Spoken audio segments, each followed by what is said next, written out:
Good morning. আমি আজি 5জন মান আহিছোঁ। শ্বহীদ স্মাৰক ক্ষেত্ৰত আহিছোঁ, বৰাগাঁও।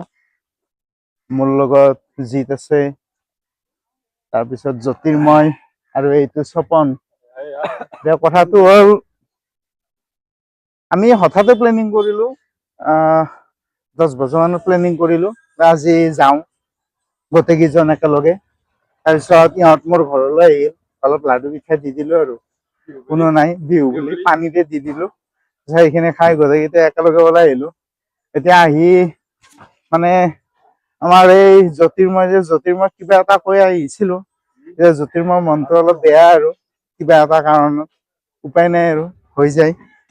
জ্যোতিৰ্ময় বেছি মন বেয়া কৰি থাকিব নালাগে। আমি এনেও এইটো মানে ভাল বস্তু এটা চাব আহিছোঁ, স্মাৰক ক্ষেত্ৰ। গতিকে তাক এতিয়া দেখাম আমি। এই মুখ চুখ ধুই লৈছে, অলপ কান্দিছেও চাগে, এইটো বেলেগ কথা আৰু দুখ লাগি আছে তাৰ অলপ।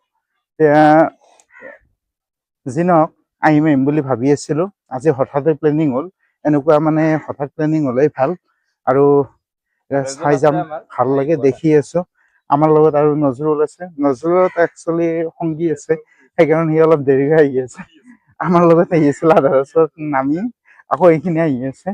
এতিয়া সি আহিব বাৰু, আমি ভিতৰলৈ গৈ চাই লওঁ, তাক ৰখিম বাৰু। একেলগে আকৌ লগ পাম গোটেইকেইজনে। গৈ আছোঁ।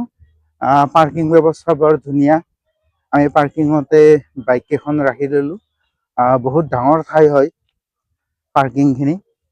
এতিয়া এইখিনি খোজকাঢ়ি আছোঁ, ৰাস্তাটো বৰ ধুনীয়া আৰু দোকানবিলাক আছে ইয়াতে কাষে কাষে। খাবও পাৰি, ভোক লাগিলে ইয়াতে খাব পৰা ব্যৱস্থাখিনি সম্পূৰ্ণ আছে। গতিকে আমিও খাম বাৰু অলপ পিছত। আগতে অলপ চাই ল'ম, ভাল লাগিব। বহুত এক্সাইটমেণ্ট এটা আছিল ইয়াত আহিবৰ কাৰণে, সেইকাৰণে আগতে গৈ পেলাই চাই লওঁ। ভাল লাগিছে, বহুত দিনৰ মূৰত এনেকে একেলগে আহিলোঁ, খুব ভাল লাগি আছে আৰু সেইকাৰণে। ভিতৰলৈ গৈ আছোঁ, শ্বহীদ স্মাৰক ক্ষেত্ৰ। এই গেটখনতে মূল মানে প্ৰৱেশ দুৱাৰতে বাহিৰতে মানুহবিলাকক চেক কৰে ছিকিউৰিটি গাৰ্ডে, কাৰণ বহুতে তাত গুটখা টাইপৰ এনেকুৱা বস্তুবিলাক নিয়ে, ভিতৰত যাতে লেতেৰা কৰিব নোৱাৰে তাৰ কাৰণে এনেকুৱা ধৰণৰ সাৱধানতাখিনি অৱলম্বন কৰিছে। এইবিলাক পানীৰ মানে এটা বৰ ধুনীয়া দৃশ্য দেখা পোৱা যায়, কিন্তু বৰ্তমান এইবিলাক আৰম্ভ হোৱা নাই। এপ্ৰিলৰ পৰা আৰম্ভ হ'ব। বনাই থৈছে, এতিয়া লেতেৰা হৈ আছে। এইবিলাক সম্পূৰ্ণ হৈ উঠা নাই। গোটেইখিনি কাম সম্পূৰ্ণ হৈ উঠিলে এপ্ৰিলত আকৌ আহিম। এতিয়া চাব পৰা হৈ আছে আৰু অলপ যিখিনি কাম চলি আছে সেইখিনি মানে চাব পাৰি, হ'লেও বহুত ভাল লাগে। শ্বহীদ স্মাৰক ক্ষেত্ৰটো গুৱাহাটীৰ পশ্চিম বৰাগাঁৱত অৱস্থিত। আপোনালোকো ইয়ালৈ আহিব পাৰে, বহুত ভাল লাগে। এপ্ৰিলৰ পিছত আহিলে আৰু বেছি ইয়াত মানে ভাল এটা দৃশ্য দেখিবলৈ পাব। পানীৰ যিটো এটা জলকেলি সেইটো দেখিবলৈ পাব, আৰু লাইটৰ বহুত ধুনীয়া এটা দৃশ্য দেখিবলৈ পাব ইয়াতে। বহুত ধুনীয়া লাইটিং হ'ব তেতিয়া।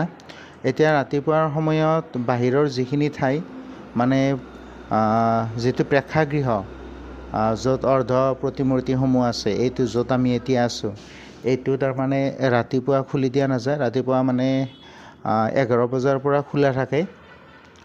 আৰু ইয়াতে যিখন উদ্যান মানে চাৰিওফালে যিটো ঘূৰিব পাৰি, সেইটো মৰ্ণিং ৱাকৰ কাৰণে ৰাতিপুৱা 5 বজাত খুলি দিয়ে, আৰু গধূলিলৈতো 7:30 বজালৈ এইটো খোলাই থাকে। কিন্তু প্ৰেক্ষাগৃহটো 11 বজাত খুলি দিয়ে।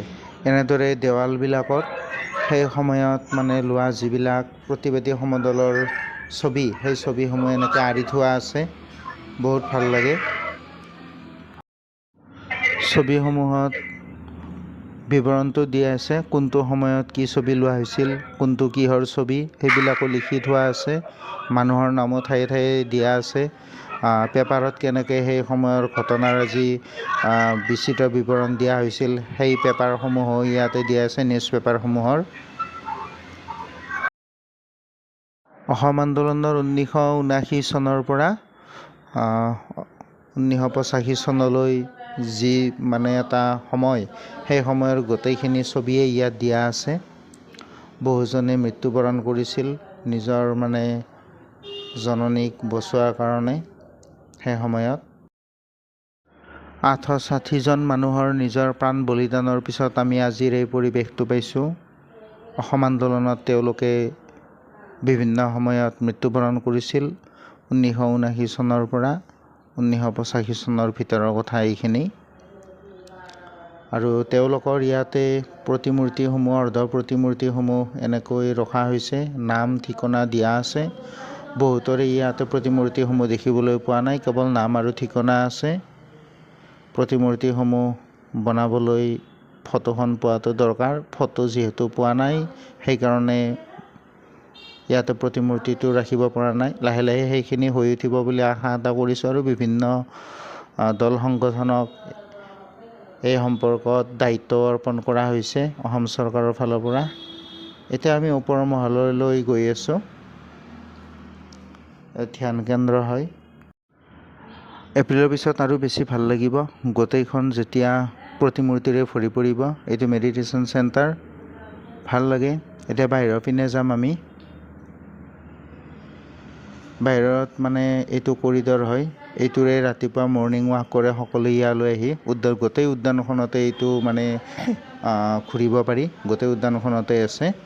আৰু ঠায়ে ঠায়ে পুখুৰীবিলাক আছে পানীৰে ভৰা, ভাল লাগে।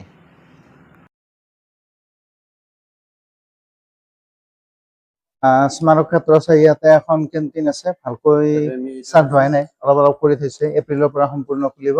এতিয়া আমি খাই আছোঁ চাহ, চিঙৰা, পেটিছ, চব ভেজ আইটেম, নন ভেজ একো নাই।